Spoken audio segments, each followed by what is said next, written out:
না, আশা করছি তিনজন খেলবে। তামিম চিটাগংয়ের সাথেও কথা বলেছে, তামিমও খেলবে। মুশফিক মোস্ট প্রবাবলি সে সিলেক্টরদেরকে রিকোয়েস্ট করেছে, ও মনে হয় সিলেটের পরে খেলতে চায়, তো সেটা আছে। এবং রিয়াদের সম্বন্ধে কোনো কিছু আমাকে বলে নেই, মানে সিলেক্টরদেরকে বলে না, বাট মোস্ট প্রবাবলি ডেফিনেটলি ও খেলবে। অনেক হাই হোপ নিয়ে আছে। আপনার স্বপ্নটা কি? এর আগে আপনি যখন অপারেশন চেয়ারম্যান ছিলেন 2018 সালে আমরা ফাইনাল খেলেছি, অল্পের জন্য শিরোপা জিততে পারি। এবার কি মনে হয় যে বাংলাদেশ চ্যাম্পিয়ন হয়েই ফিরবে ট্রফি নিয়ে?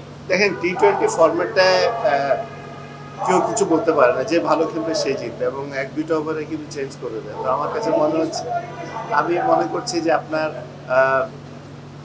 খুব ভালো একটা সম্ভাবনা আছে, যেহেতু আমরা শ্রীলঙ্কার সাথে সিরিজ জিতেছি, পাকিস্তানের মতো দলকে আমরা হারিয়েছি। যদি আমরা প্রপার ক্রিকেট খেলি, আমরা যে নর্মাল যে প্লেয়াররা যে ধরনের ক্রিকেট খেলে সেটা যদি খেলে, তাহলে ইনশাল্লাহ আমরা ভালো চ্যাম্পিয়ন আপনার টি-20 না 100%। আপনি যেখানে ফাইনাল যদি খেলতে পারেন, তাহলে চ্যাম্পিয়ন কেন হতে পারবেন না? বিশ্বাস তো আছে 100% আছে। আমার টি-20তে মনে করেন ওভার কনফিডেন্ট, যদি আপনার প্রপার ক্রিকেট আমরা যদি খেলি।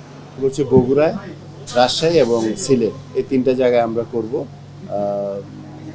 এটা এখন আমরা সিদ্ধান্ত নিয়েছি। না, আসলে ওদেরকে তো আমরা বিপিএল-টিপিএলের অনেক চাহিদা আছে, ওরা সবসময় বলে, বাট আমরা চেষ্টা করছি ক্রিকেটটা মানে সারা বাংলাদেশে যেন হোক, ভালো জায়গা হোক।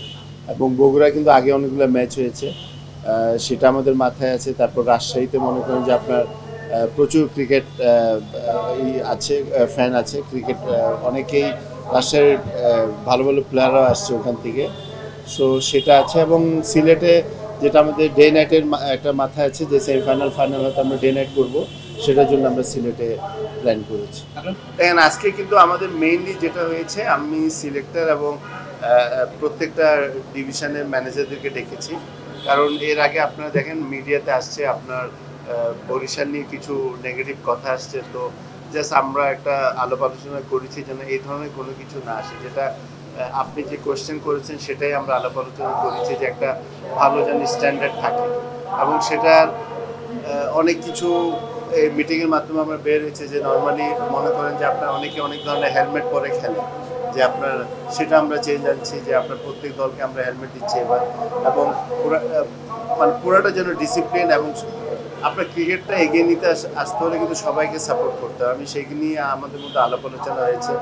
স্পন্সরদেরও দায়িত্ব আছে, ওরা যেভাবে আমাদেরকে স্পন্সর করে ওদেরও কমিটমেন্ট আমাদের দেওয়া উচিত, ওদের জন্য আমাদেরকে প্লেয়ারদেরকে কী কী করা উচিত সে ব্যাপার নিয়ে আমাদের আলোচনা হয়েছে।